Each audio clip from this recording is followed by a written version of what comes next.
Quand Dieu veut que les oiseaux chantent, il fait sortir le soleil. Moi, c'est Mao de Droven, le propriétaire du Cavali. Dans pratiquement tous les cantons de ma région, j'ai un neveu ou une nièce. Dans tout le peuple qui vit au Cavali, j'ai un neveu ou une nièce. Ça sous-entend que dans toutes les contrées de la région, tu trouves un Mao. Voilà les raisons pour lesquelles je me suis donné le nom du propriétaire du Cavali. Je suis parti, j'ai écouté, je suis parti, j'ai observé, je suis parti. Pendant 7 semaines, j'ai vu et je décide de la suivre. Je suis ma grande sœur. Nous allons gagner le 2 septembre prochain, nous allons gagner les régionales. Je serai dans son équipe. Je suis à Paris 7 pour mettre de l'ordre dans mes affaires et je la rejoins en juillet pour essayer de prendre ma place à ses côtés.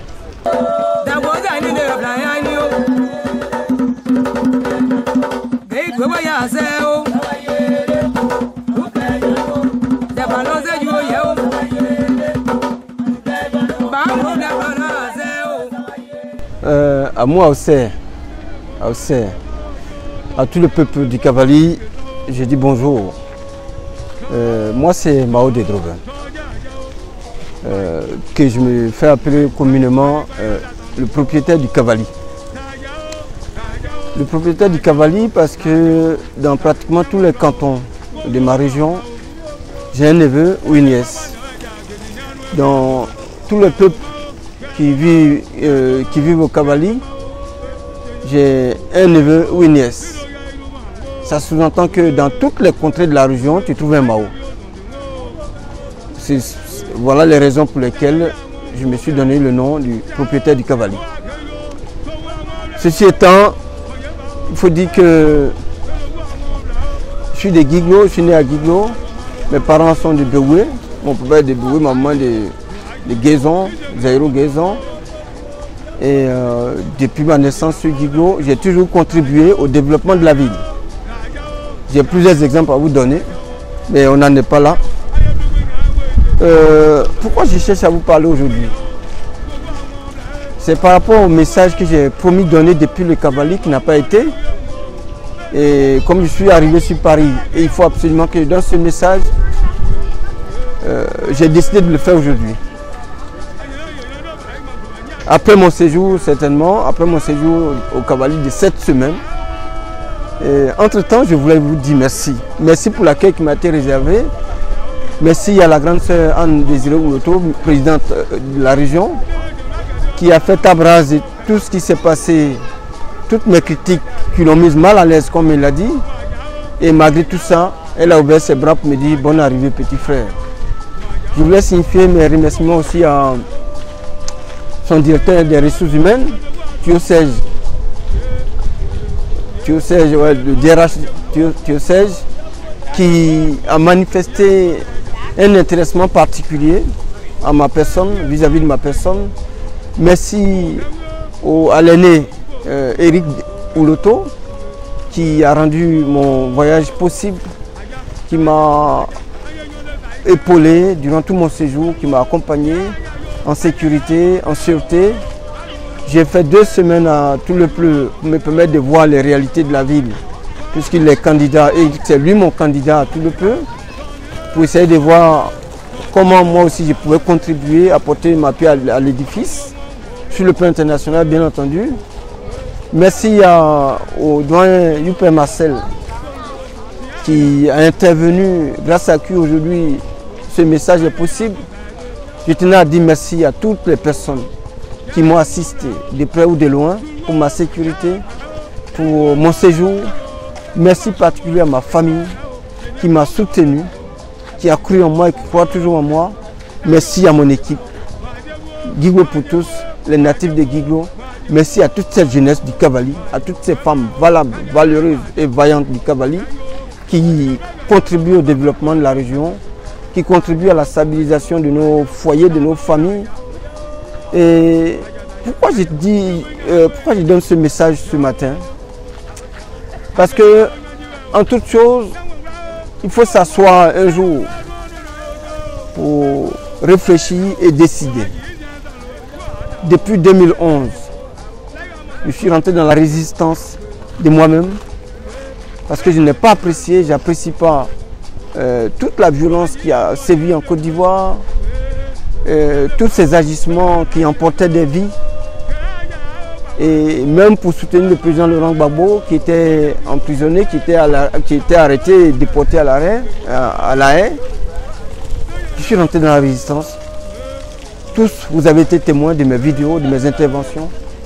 Vous avez vu tout ce que j'ai fait, toutes les critiques assez corsées et qui pouvaient même mettre ma vie en danger.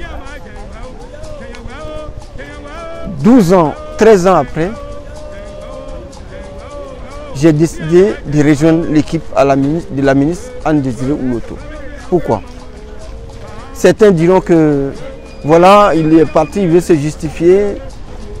Certains diront qu'il est allé, il va manger, il va essayer de remplir son ventre. Certains diront qu'on l'a acheté. Quand cela ne tienne, dans la vie, chacun de nous a la possibilité de décider un jour de comment orienter sa vie, de comment mener son existence. J'ai porté des critiques sur la gestion de la région. J'ai porté des critiques sur les agissements, entre guillemets, de la ministre présidente de la région du Cavali. Et je me suis déplacé. Ce déplacement a été possible. Ce déplacement a été initié par des gens de l'ombre qui ont dit il est temps que tu réalises, que tu viennes voir les réalités. Tu es resté loin, viens apprécier et tu vas donner ton opinion. Et quand je suis arrivé, j'ai parcouru toute la région, de Guiglo à Taï, de Guiglo à tout le Pleu. J'ai été impressionné. Impressionné par quoi? Par la volonté de nos autorités politiques, surtout la ministre Anne-Désiré Ouloto et son équipe, de contribuer au bien-être de notre peuple, au développement de notre région.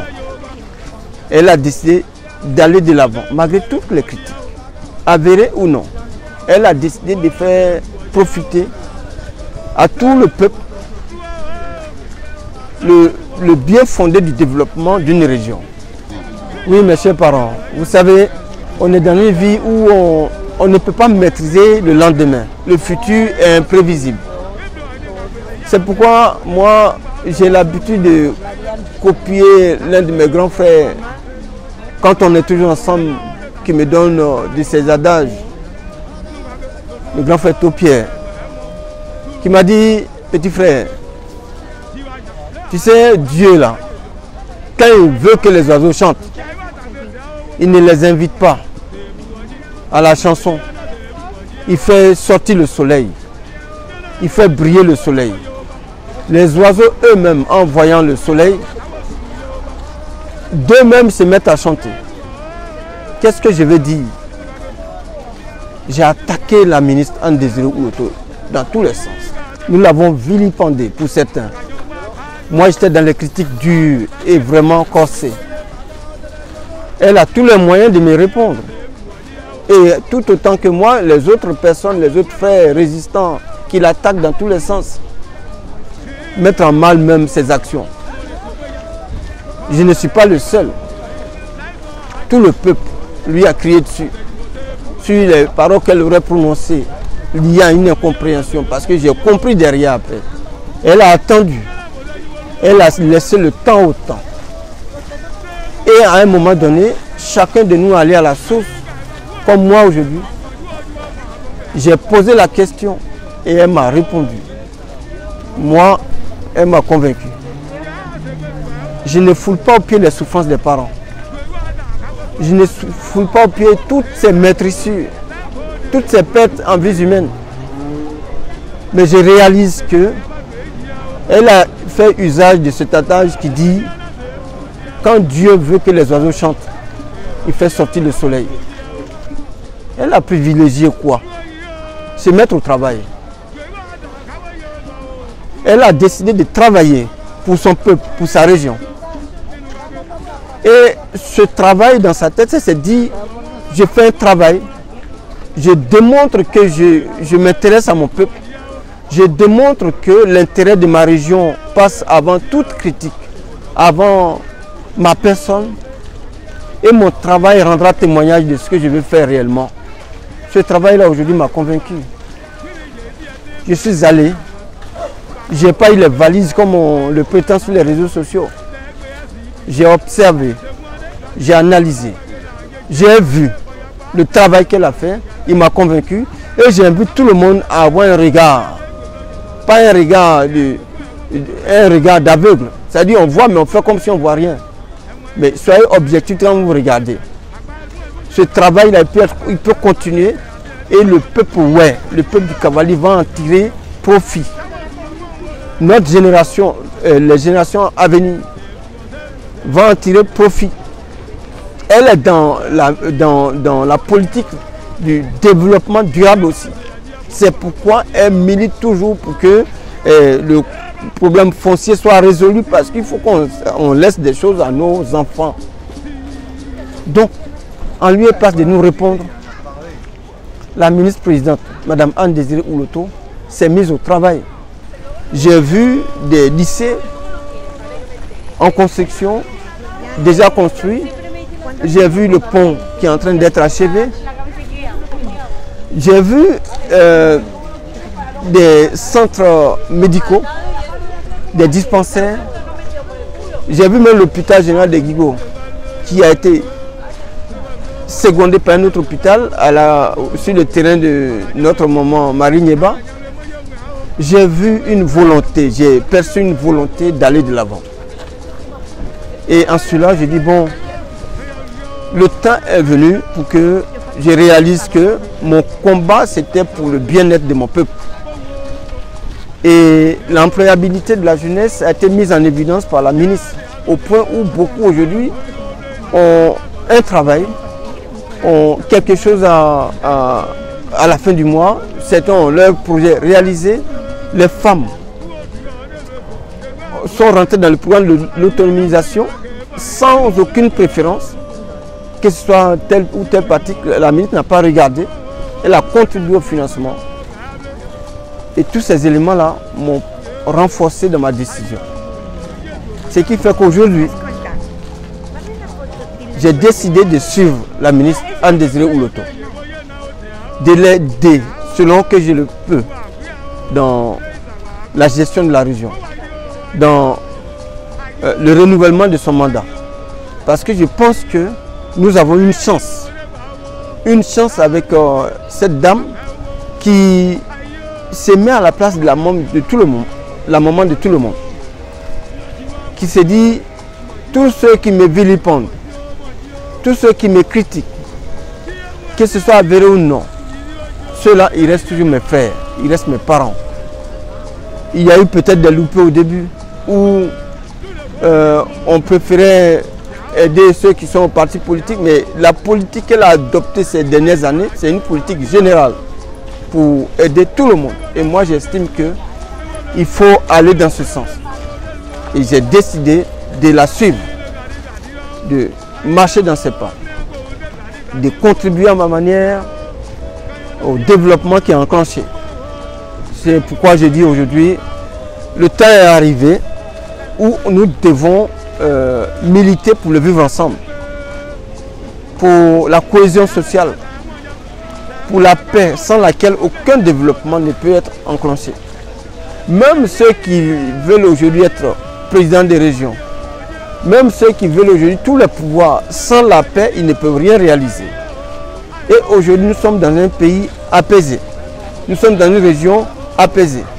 C'est vrai, il y a beaucoup de problèmes. Il y a le foncier, il y a beaucoup de problèmes au niveau de l'indemnisation des victimes de guerre. Et je pense qu'elle est en train de poser des actes, et j'ai observé, j'ai réalisé, j'ai vu, elle est en train de poser des actes dans ce sens, dans le sens où l'indemnisation des victimes de guerre ne sera pas de façon préférentielle.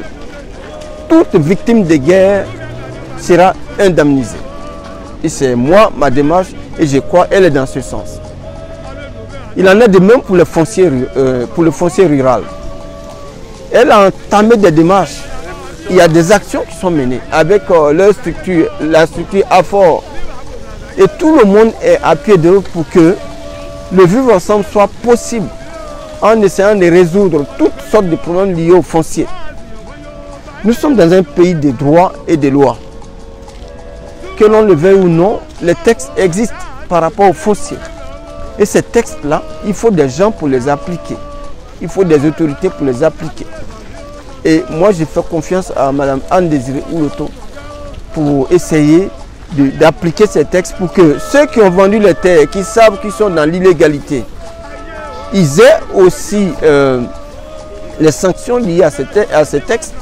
Ceux qui les ont achetés aussi, qui ont acheté les terres sans vraiment des documents réels, sans vraiment être sûrs que ceux qui leur vendent ces terres-là sont des personnes, les détenteurs ou les propriétaires réels, que cela aussi réalise qu'aujourd'hui, là, il est temps d'aller à la table de négociation. Nous ne pouvons arriver à l'apaisement que par ces démarches-là. Le vivre ensemble, c'est cela. Pour arriver au vivre ensemble, il faut qu'on arrive à toucher les problèmes du doigt et les régler dans la paix, dans l'harmonie, dans la tolérance, dans le pardon. Donc voilà un peu mon message. Mon message, il est à double sens. Militons pour le vivre ensemble. Militons pour ceux où notre maman, notre soeur, qui aujourd'hui a enclenché une démarche du développement réel. Le pont qui accède au Cavali, le pont du fleuve Mouzo. Moi, je suis dans la cinquantaine.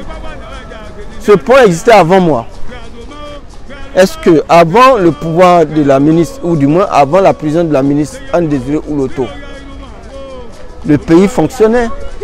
Il y avait des autorités tant nationales que régionales. J'aimerais savoir les raisons pour lesquelles ce pont n'avait pas été rénové. Ça, c'est un. On nous parle de la dame, elle ne fait rien, elle ne fait que mettre la poudre aux yeux. D'accord. Il y a des projets colossaux qui sont en marche. Moi, j'ai vu. Il y a même un programme pour faire le bitumage de Guiglo à Taï. Mais qu'est-ce qui empêchait les anciennes autorités d'enclencher ces programmes? Il est prévu le bitumage de plus de 14 km, voire 20 km dans la ville de Guiglo. Des autorités ont existé avant elles, avant l'équipe actuelle.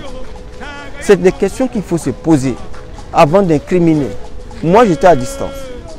On dira peut-être, je suis parti, elle m'a donné une valise d'argent, comme ils ont dû le dire au sujet de mon grand frère Mao Goufiei, pour dire le président Alassane lui a donné 3 milliards pour ne pas qu'il fasse la guerre. Déjà, je signale que les 3 milliards, le président Alassane me les doit finalement.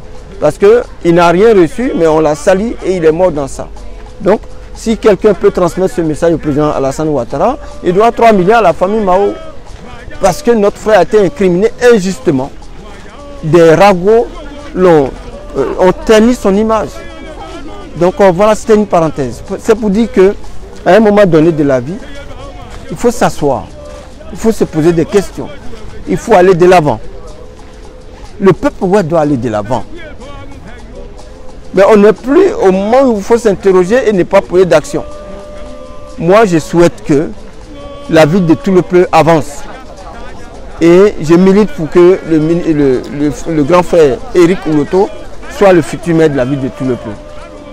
On dira que c'est la même famille Ouloto. Écoutez, le monsieur, il a fait la promotion de l'EVA dans le Cavali.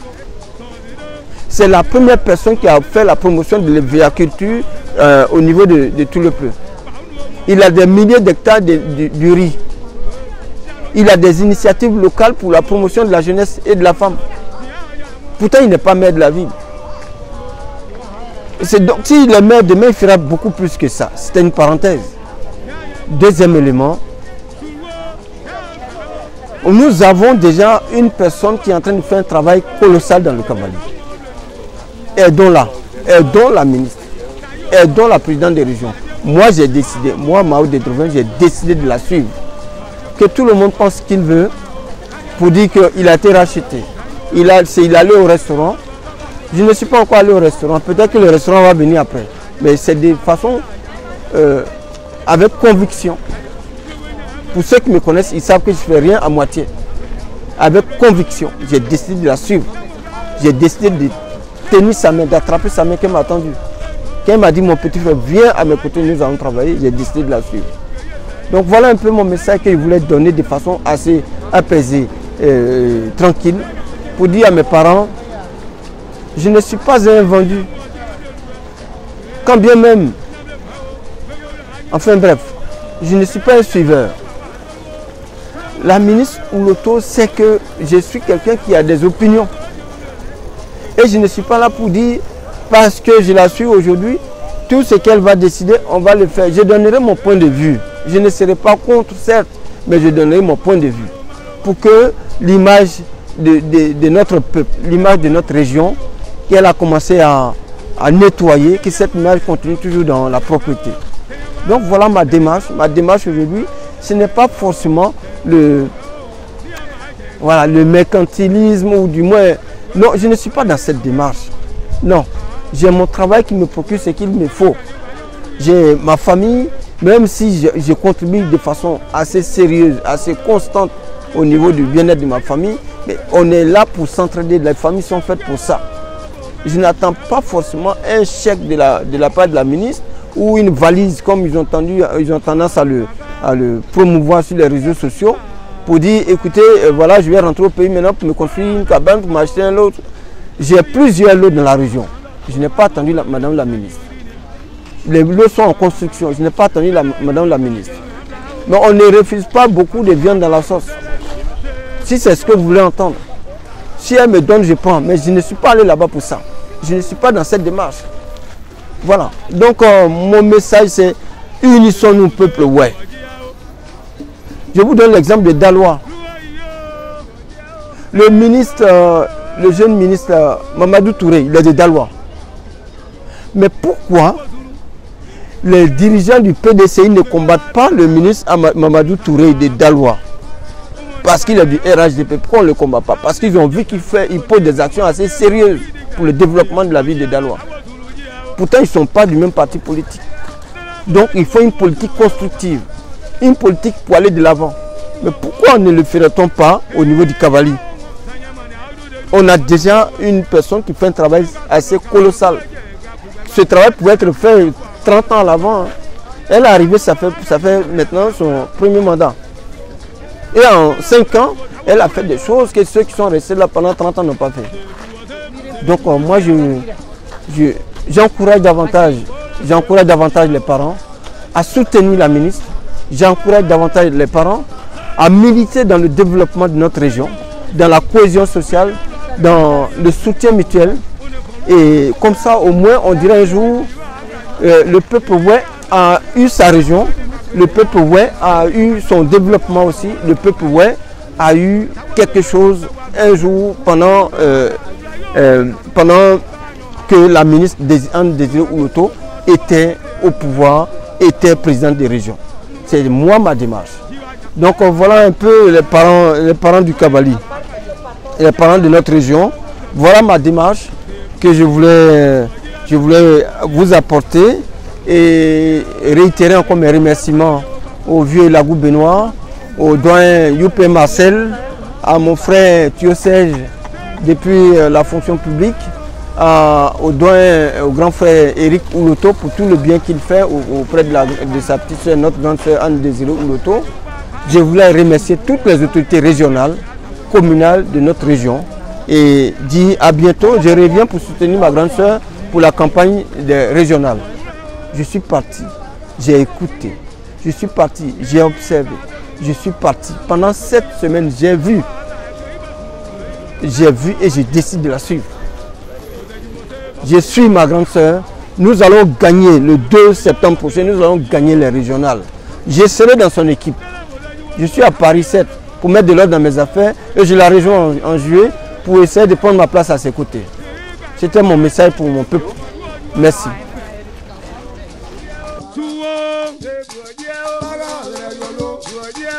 ya se gbe su o gbe wa da ka gbe bolo sa te ba go he lan ko dem le yo mo nglo wa ja ye se ni ka ya ba gbe yi o